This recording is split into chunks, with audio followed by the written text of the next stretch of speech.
Sir markup markdown is nothing but branch का stock and debtor method है। अगर आप इसको ऐसे करोगे तो समझ में ज्यादा अच्छे से आएगा। अब जिसको हम ब्रांच में ब्रांच स्टॉक बोलते थे, आज उसका नया नाम क्या रख दिया? Markup memory markdown. Stock account. और जिसको हम स्टॉक एडजस्टमेंट बोलते थे, उसका नया नाम क्या रख दिया? Memorandum mark up account. ये लोडिंग का खाता है भाई साहब। Opening stock reserve. Sir screen share नहीं यार देख नहीं रहा कुछ। हाँ तो मैंने दिखा रहे यार, मैंने बताया ही नहीं, स्क्रीन शेयर चालू ही नहीं करी। अरे यार, सो सॉरी।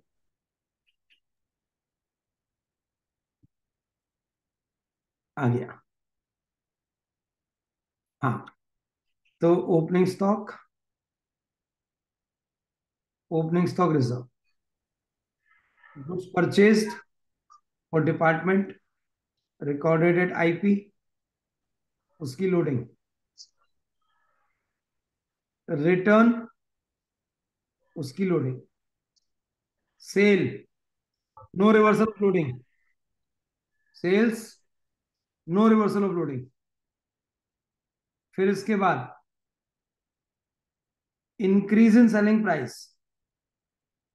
सेलिंग प्राइस बढ़ेगी तो स्टॉक की वैल्यू बढ़ेगी, प्रॉफिट बढ़ेगा।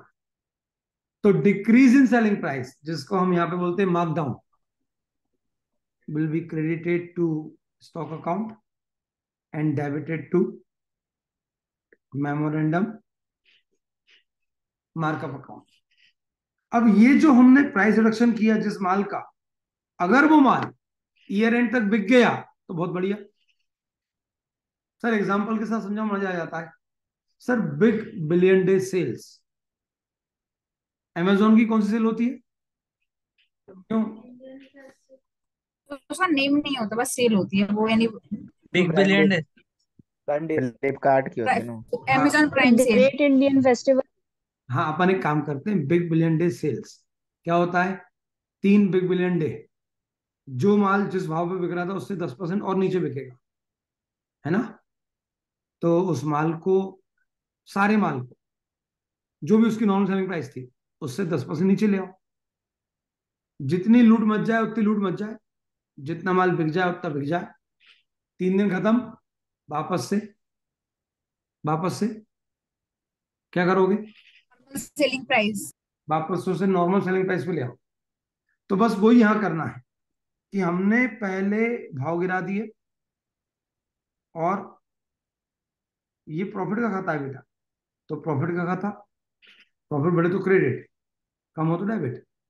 तो जब प्रॉफिट बढ़ाया था तो स्टॉक की वैल्यू बढ़ी थी और प्रॉफिट बढ़ा था। अगर हमने मार्कडाउन किया, प्राइस रिडक्शन किया, तो उससे एक तो हमारी स्टॉक की वैल्यू कम होगी और प्रॉफिट कम होगा।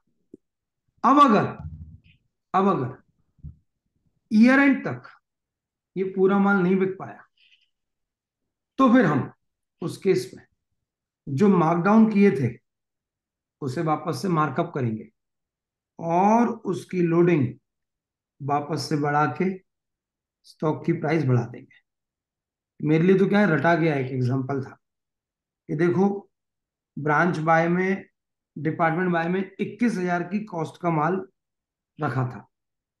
नॉर्मल रेट ऑफ लोडिंग 50% थी, तो कितना हो गया? 10,500। तो इसकी नॉर्मल सेलिंग प्राइस थी 31। 31,500। हमने इसमें मार्कडाउन कर दिया, कितना? 4,100। तो ये आ गई हमारी रिड्यूस्ड प्राइस। क्या बोलेंगे इसको? Reduced price. रिड्यूस। कितना?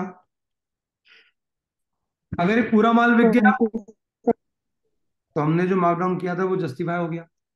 लेकिन अगर ईयर एंड तक पूरा माल नहीं बिका, तो फिर हम इसमें से जितना माल नहीं बेच पाए, अब जैसे इन्होंने बोल दिया कि 25,100 का बिक गया, तो चलो, जो बिक गया बढ़िया, लेकिन जो नहीं बिका उसका क्या करोगे? तो सर उसको हम वापस से मार्कअप करके नॉर्मल सेलिंग प्राइस पे लाएंगे। बोलो भाई। तो क्वेश्चन ने बोला कि 2300 की रिड्यूस वैल्यू का माल नहीं बिका। क्या बोला मैंने? 2300 की रिड्यूस वैल्यू का माल नहीं बिका। ओके। तो देखो, 4100 जब रिडक्शन हुआ था तो रिड्यूस वैल्यू कितनी थी? 27400। आज उसमें से 2300 की रिड्यूस वैल्यू का माल नहीं बिका, तो बताओ कितनी प्राइस हो गई? अच्छा 344 घटा गया मुझे तो 344 से 344. वापस से स्टॉक की वैल्यू बढ़ाओ और वापस से प्रॉफिट बढ़ाओ। बेटा ये क्या है? प्रॉफिट। तो प्रॉफिट बढ़े तो क्रेडिट, कम हो तो डेबिट। समझ में आ रहा है? Yes sir. अब इसके बाद अगर ईयर एंड पे कोई माल, क्या बोलते हैं, शॉर्टेज पाई गई, तो देखो इंक्रीज डिक्रीज में प्रॉफिट प्रभावित होता है, लेकिन जब शॉर्टेज है तो माल मिसिंग है, और चूंकि ये खाता काय पे बन रहा है? आईपी पे। तो जो वैल्यू मिसिंग है वो आईपी मिसिंग है आईपी पे। तो हम क्या बोलेंगे कि सर जितनी वैल्यू का लॉस दिख रहा है खाते में उतना लॉस हुआ नहीं है, क्योंकि उसमें आर्टिफिशियली प्रॉफिट शामिल है। क्योंकि उसमें आर्टिफिशियली एक प्रॉफिट शामिल है। मान लो rate of loading 25% of cost थी, मार्कअप वॉज 25% ऑफ कॉस्ट, तो 20% ऑफ आईपी हो गया। बोलो। Yes, sir. अब इसके बाद हमसे बोला गया कि सर 400 रुपए की आईपी का माल मिसिंग है, तो बाकी में आपको 400 का लॉस हुआ। आंसर है सर नो 400 सर। का 20%। No, 80 तो लोडिंग थी।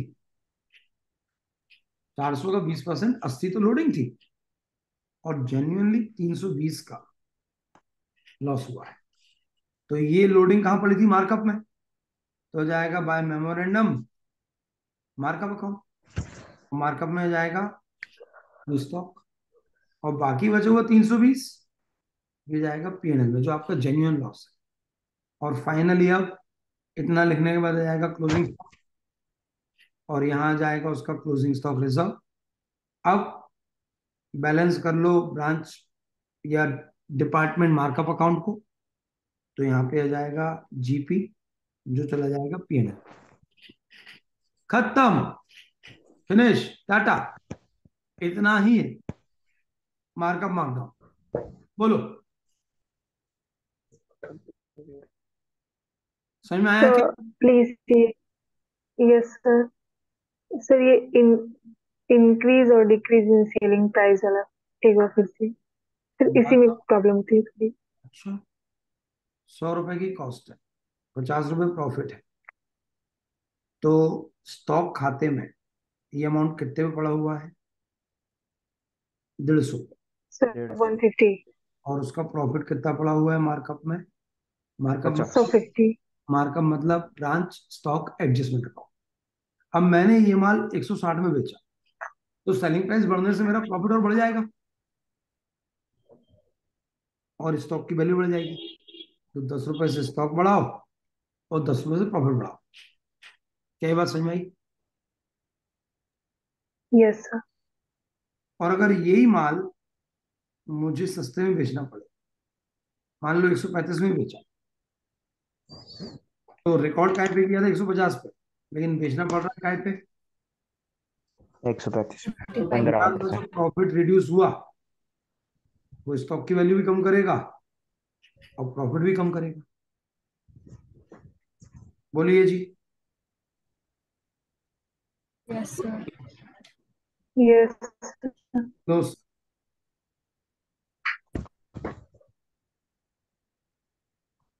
अपने नोट्स का क्वेश्चन नंबर 9।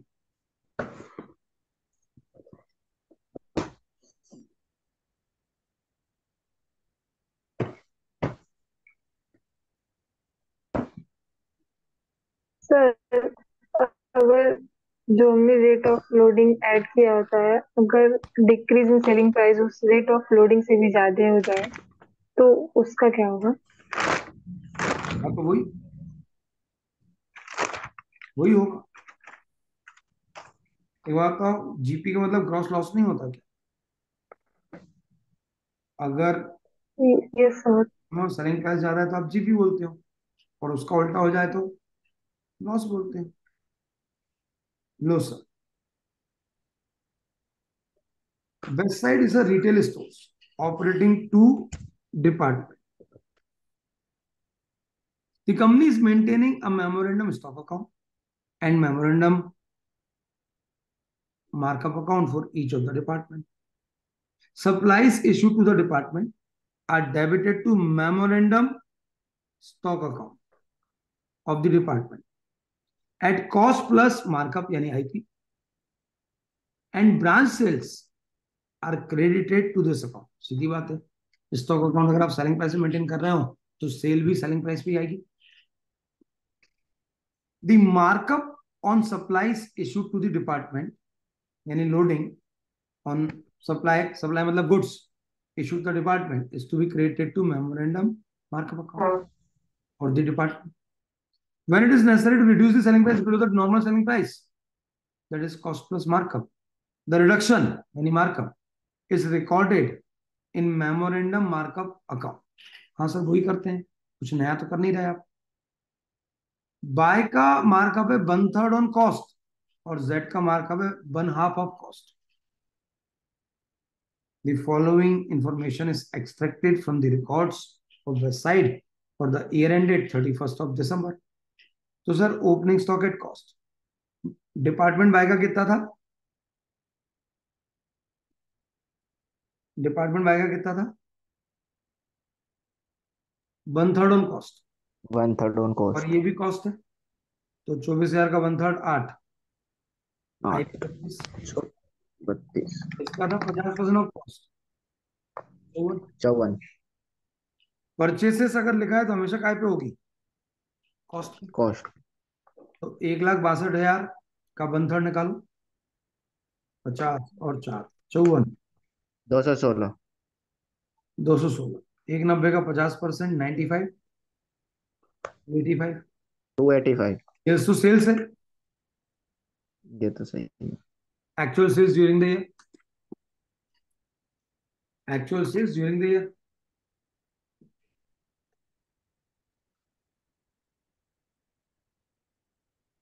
अब आगे, the stock of Y on 1st January includes goods on which selling price has been marked down by 500 pounds, यानी ओपनिंग स्टॉक में 510 रुपये हमने मार्क डाउन कर दिया, और ये माल जनवरी में बिक भी गया, तो जो सेल हुई है वो इसके अंदर शामिल है। इस 2,10,000 के अंदर सारी सेल आ गई होगी ना, अगर हम बोल रहे हैं कि ये इन्फॉर्मेशन पूरे साल की है for the year ended 31st December 2020, हाँ, तो उसमें सेल भी यस सर। शामिल है। अब अगला point, certain goods purchase in 2020 वो 2700 for department Y transfer to Z and sold for 4050। Purchases and sales are recorded in purchase of department by and sales of Z, but the transfer entries were not yet passed. ठीक है, कर देंगे sir पास। जिसने transfer किया उसका stock of profit कम हो जाएगा, और जिसको ट्रांसफर मिला उसका स्टॉक ऑफ प्रॉफिट बढ़ जाएगा। बोलो हाँ। Yes sir. अब आगे,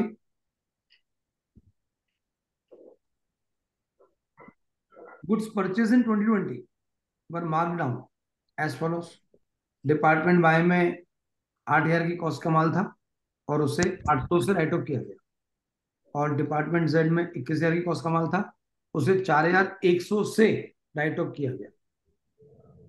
eight the end of the year some stock of Z which have been marked down to ₹2,300, यानी ईयर एंड पे ब्रांच जेड में 2,300 रुपए की रिड्यूस वैल्यू का माल बिना बिका पड़ा है। विद दिस एक्सेप्शन, इस अब बात के अलावा, all goods marked down during the year 2020 were sold during the year at reduced price. बोलो,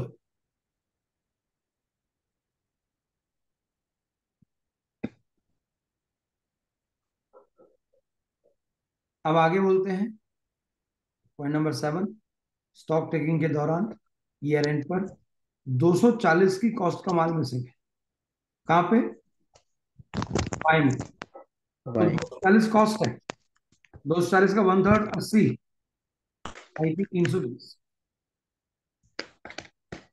It was decided that the loss should be regarded as irrecoverable. ये माना गया कि ये loss irrecoverable। Now the closing stock, बेटा costly value होगा हमेशा, क्योंकि ये आप जो भी जोड़ रहे हैं वो सब जोड़ लो, लेकिन eight the end of the day,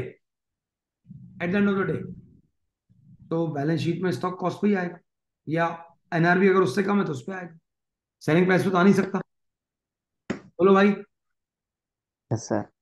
Yes, sir. चलिए sir, you are required to prepare for each of the department for the year ended trading account, memorandum stock account और मेमोरेंडम मार्कअप अकाउंट।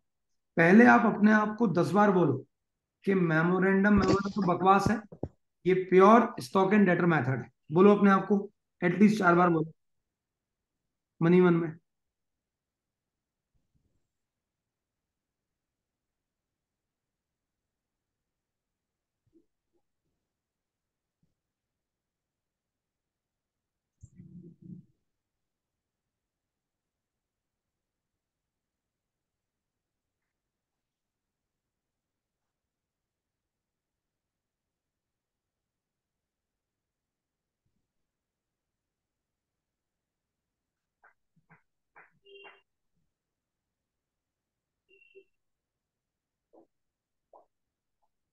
बना रहे हो मेरे साथ साथ? Yes, Yes, sir. sir. Yes.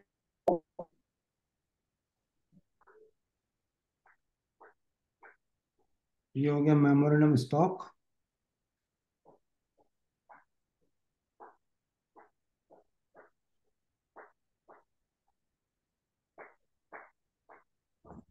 मैं भी iPad और ये हो गया memorandum markup.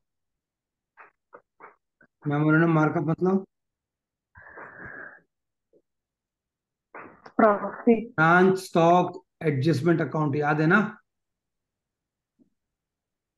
Branch stock and debtor method add करना पड़ेगा, stock and debtor method, stock adjustment account, वो याद रखोगे तो ये बनेगा आसानी से, और अगर तुमने उसको बुला दिया तो फिर ये याद नहीं रहेगा। चलिए सर,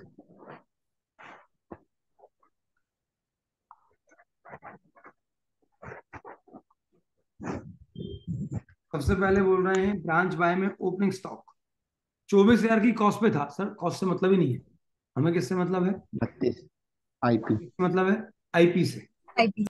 तो टू स्टॉक खाते का ओपनिंग बैलेंस क्या है? टू बैलेंस बोलता हूँ 24 का 1/3। 32,000 अच्छा अपन पहले निकाल तो चुके हैं। 32,000 और 36 का आधा 18, 54,000 54।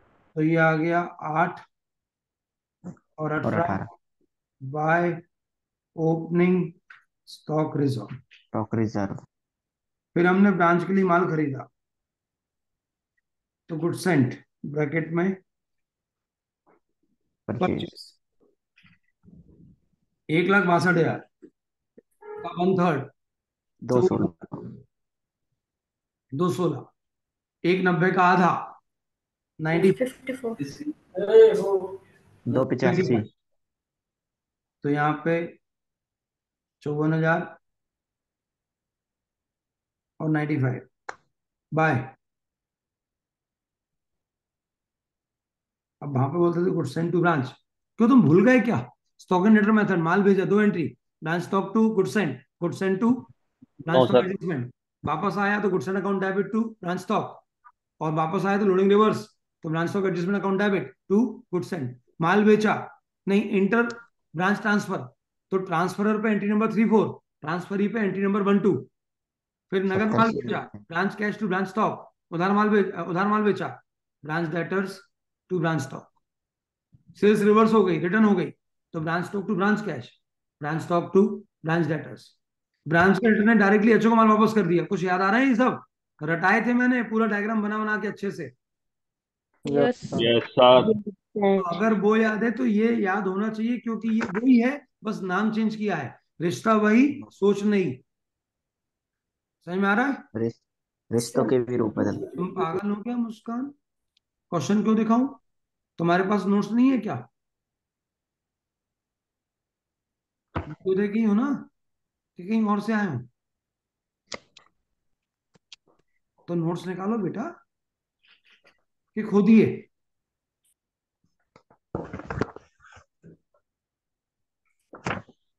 हैं?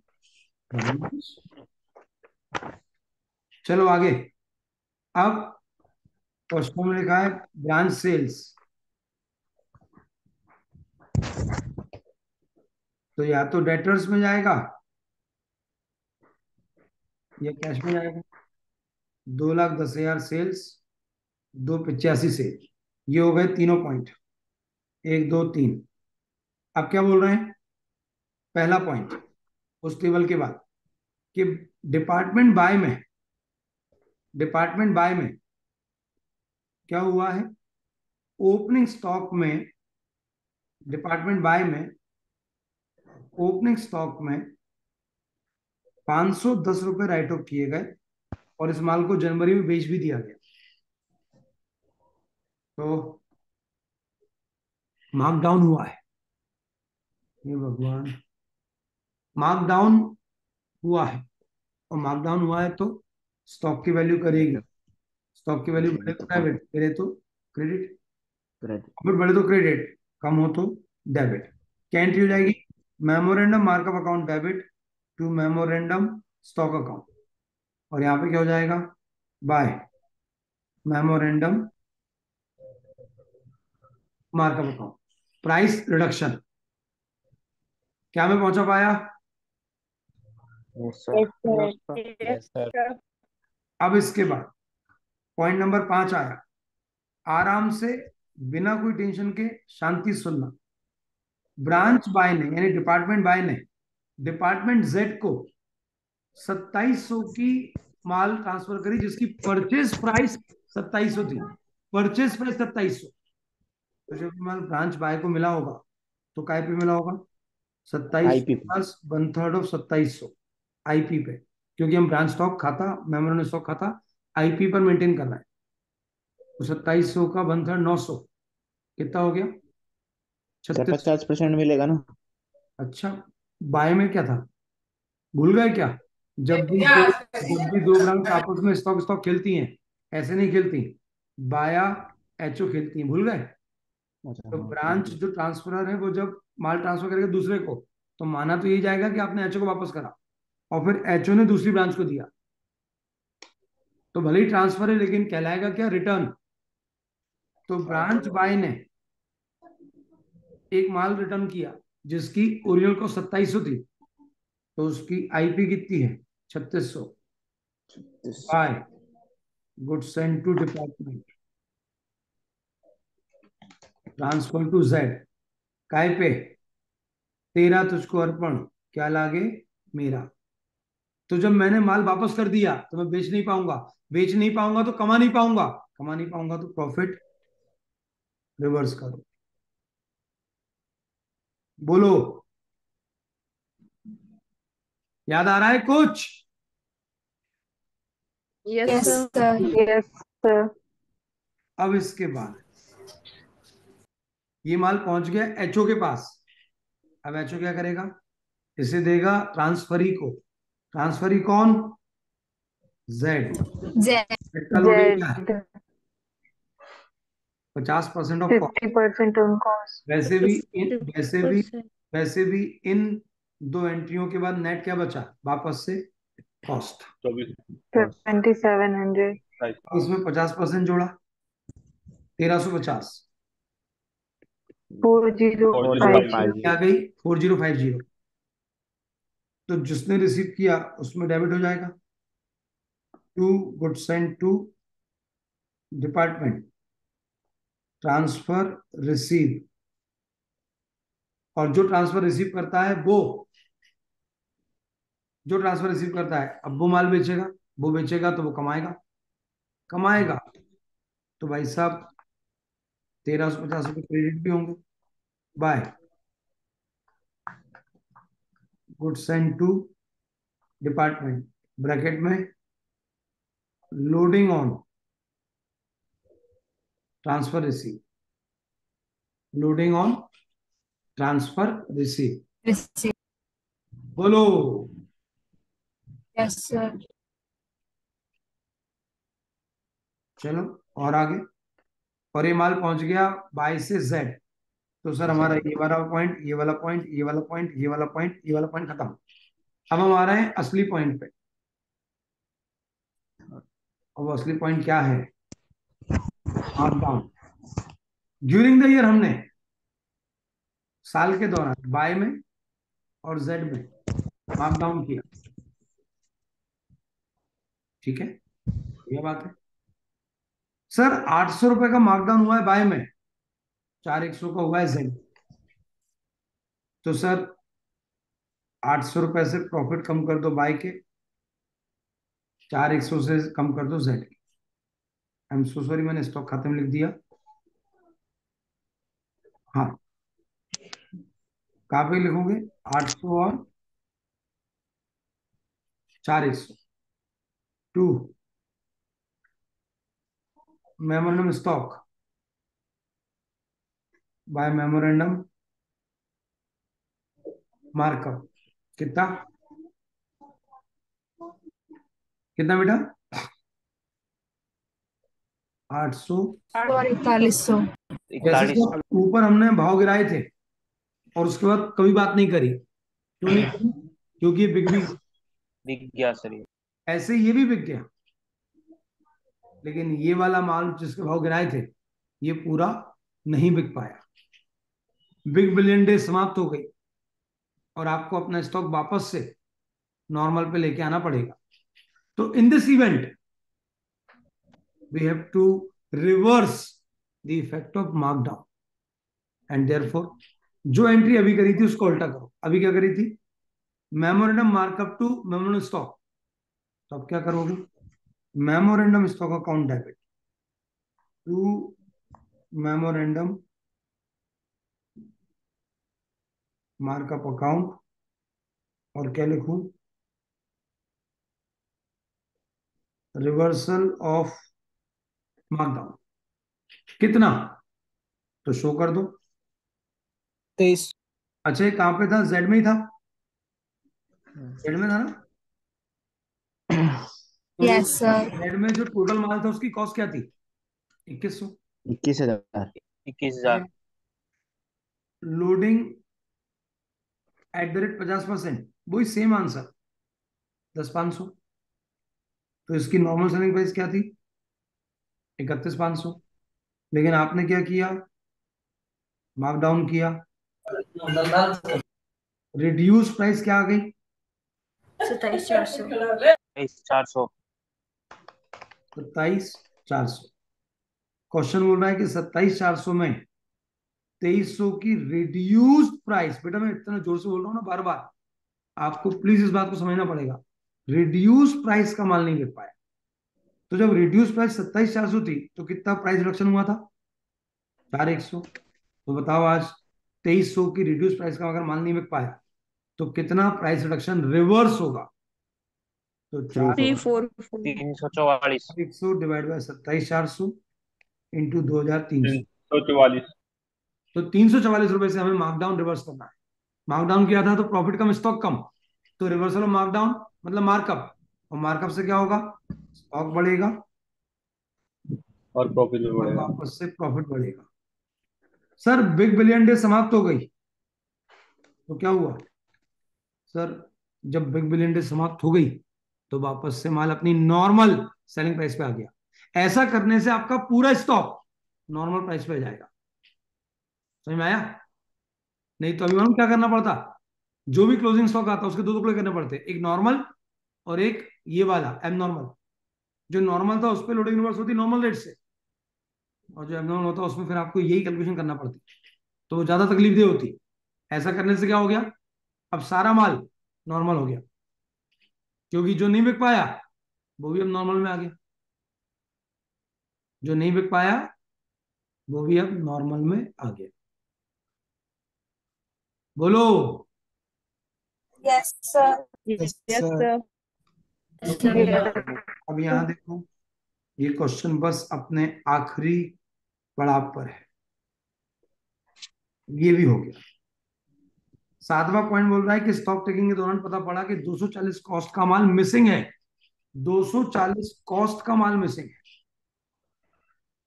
पहले तो उसकी लोडिंग जोड़ो 1/3, क्योंकि ये बाय में मिसिंग है। 320। तो 320 इसकी नॉर्मल सेलिंग प्राइस थी, यानी ये माल ब्रांच स्टॉक अकाउंट में 320 में पड़ा था। तो 320 में से 80 तो रिवर्स होंगे। मेमोरेंडम मार्कअप अकाउंट क्या लिखूं? Loading on shortage. और फिर क्या लिखूं? By profit and loss account. इसको क्या बोलेंगे? Cost of shortage. बोलो भैया। तो ये यस आएगा सर। पीएनएल में, और ये 80 चले जाएंगे मेमोरेंडम मार्कअप में। तो क्या आ गया? To memorandum stock. बोलिए सरकार। और यस इसके सर। साथ ये हो गया आपका आखिरी पॉइंट। बैलेंसिंग फिगर में निकाल लो क्लोजिंग स्टॉक, और यह पूरा क्लोजिंग स्टॉक काय पे आ गया? आईपी पे, क्योंकि जो नहीं बिक पाया था हम उसे भी वापस से नॉर्मल में ले आए। चलो बैलेंसिंग फिगर निकालो इस खाते का।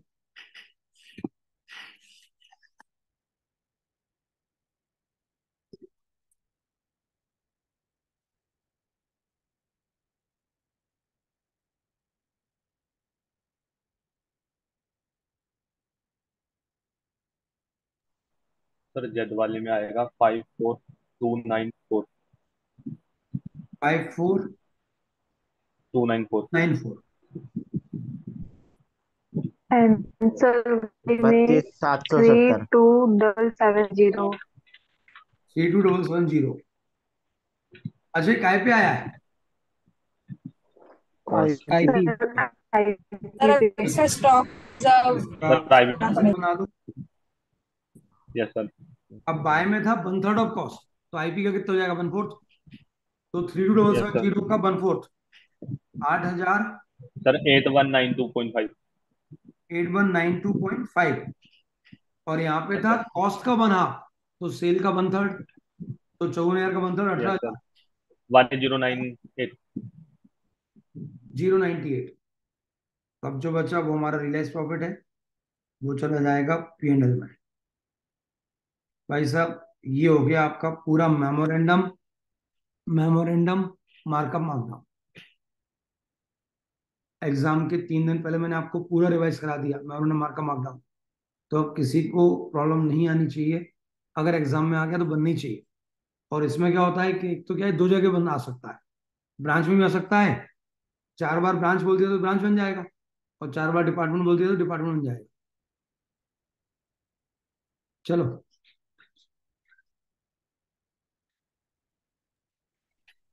कितना प्रॉफिट आया भाई बताओ? 5151 7। 51 5157। 0.5।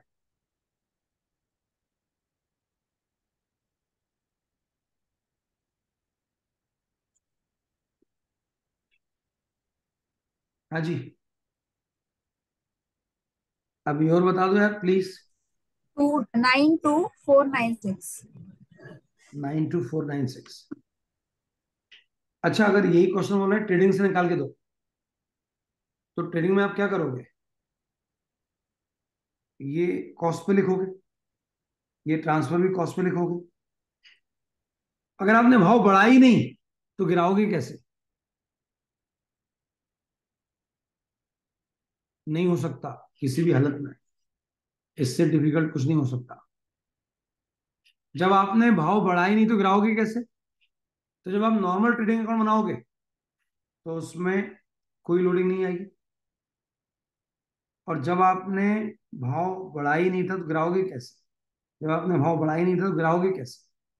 और ये क्लोजिंग जो लॉस है वो भी कॉस्ट पे दे रखा है।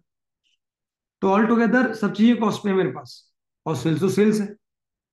अगर आज आप ट्रेडिंग अकाउंट बनाओगे तो क्या करोगे?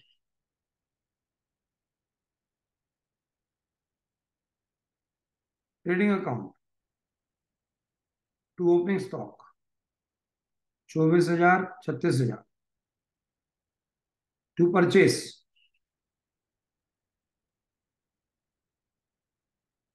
1,62 190 1,90, by sales 210 285 210 285 by transfer 2,700, 2700 to transfer 27 2700, by loss by shortage. 240 अब आपका क्वेश्चन तो हो गया, बस दो चीजें मिसिंग है, तो GP closing by closing stock. क्या करोगे बताओ?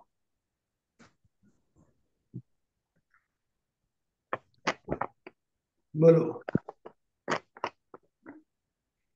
क्लोजिंग स्टॉक यहाँ पे तो क्या है, स्टॉक खाते की बैलेंसिंग वगैरह में आ गया तो आपका काम हो गया। लेकिन अगर क्लोजिंग स्टॉक बैलेंसिंग वगैरह में नहीं आ रहा तो कैसे लाओगे? बोलो।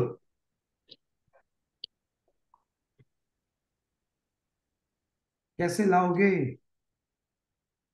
तो सर जीपी निकाल के ला सकते हैं। कितनी सेल्स हुई? 210 अच्छा, लेकिन ये जो 210 है वो काय पे है, नॉर्मल सेलिंग प्राइस पे या एक्चुअल सेल्स है? एक्चुअल है। तो क्या आप इस पे जीपी कमा सकते हो जो रेट दिया है क्वेश्चन में? क्वेश्चन में आपके पास रेट ऑफ जीपी है ना ऑलरेडी। क्यों? अपने पास क्वेश्चन में रेट ऑफ जीपी दे रखा है ना। रेट ऑफ जीपी है कि नहीं है? यस है। यस सर है। कॉस्ट का 1/3, कॉस्ट का 50, तो आईपी का वॉट यस 1/4 और 1/3। लेकिन क्या वो 1/4 इस पे लग सकता है? आंसर है नहीं। क्यों नहीं? क्योंकि सर ये एक्चुअल सेल है, ये आपकी नॉर्मल सेल्स नहीं है। तो sir what is the difference between actual sale and normal sale? Sir price reduction, mark down. Okay, कितना मार्क डाउन हुआ था वो एड बैक कर लो। 510। एक बार हुआ था 510, एक बार हुआ था 800, 1,310। तो ये आ गया actual sales at normal selling price. यानी आज अगर हम डिस्काउंट नहीं देते तो डिपार्टमेंट बाई की ये सेल्स 211,310 की होती, और अगर ये सेल 211,310 की होती वो बताओ सेल्स पे कितना जीबी कमाते? सर कॉस्ट का 33.33 है, तो सेल्स का 25 तो बताओ जीपी ऑन नॉर्मल सेल्स 5227.5 52,827.5। 5 लेकिन क्या आप ये कमा पाए? नहीं नो सर क्यों नहीं कमा पाए? नो क्योंकि आपने 1,310 का डिस्काउंट दिया था, तो जो ऊपर मार्कडाउन प्लस किया था उसे वापस से माइनस कर दो। ये आ गया आपका एक्चुअल जीपी। चेक कर लो आपके पास ऑलरेडी जीपी वही आया है क्या? 51,517.5। यस सर वही है। Yes sir. जैसे ही आप यहाँ पे 51,517.5 लिखोगे तो क्लोजिंग स्टॉक आ जाएगा। बोलो। Yes yes sir. Yes sir. Sir. Z की कितनी सेल थी? 285। बताओ क्या करोगे? सर अब जितना मार्कडाउन हुआ उसको 4100 प्लस कर लेंगे। कितना मार्कडाउन किया? 4100 4100। 4100। 4100 1,100 एड बैक कर लेंगे, यस और no? Yes yes sir. Sir. Yes sir. बस यही निपट गए, क्योंकि 4100 तो मार्कडाउन किया था पूरे माल का, लेकिन क्या पूरा बिका था? नो। तो आपने 344 का मार्कडाउन रिवर्स किया था, नहीं किया था? तो जो यस माल सर। बिका था उसका मार्कडाउन कितना था? 4100 माइनस 344, 3756। समझ में आया? बेटा ये निपटा मत देना अपने आप को, सबसे इंपॉर्टेंट बात थी। मैं था बहुत आराम से इसको स्किप कर देता और तुम्हें पता भी नहीं पड़ता। मुझे पता है कि तुम भूल चुके हो इस बात को, जबकि मैंने मार्कअप मार्कडाउन के क्वेश्चन आपको जब लास्ट टाइम लिस्ट भेजी थी इंपॉर्टेंट क्वेश्चन की, तब भी लिख के दिया था, लेकिन आपने ये देखे नहीं। तो अब भैया भूल मत जाना, याद रखना, जो 4100 था वो ग्रॉस रिडक्शन था, लेकिन क्या वो पूरा माल बिक गया? नहीं बिका ना। तो तुमने 344 रुपये वापस से रिवर्स कर दिए थे ना। तो मार्कडाउन 4100 है या 4100 माइनस 344 है? तो 4000 माइनस 100 माइनस 344 है। तो अगर आज ये पूरा माल नॉर्मल प्राइस से बिकता तो ये बिकता 288,756 पे, और इस पर हम कमाते 1/3 ऑफ आईपी। तो 288,756 का 96,252 96,252। 96,252 इतना कमाते, लेकिन अब कैसे कमा पाए? हमने तो ऑलरेडी डिस्काउंट दे दिया था। तो इसमें माइनस कर दो वापस से 3756, ये आ गया आपका प्रॉफिट 92496। बोलो। तो आ जाएगा बैलेंसिंग फिगर में आपका क्लोजिंग स्टॉक। क्लियर है सबको? Yes sir. Yes sir. सब लोग? Yes yes sir. Sir. Yes sir. Yes yes sir. Sir. बहुत बढ़िया, चलो बढ़िया।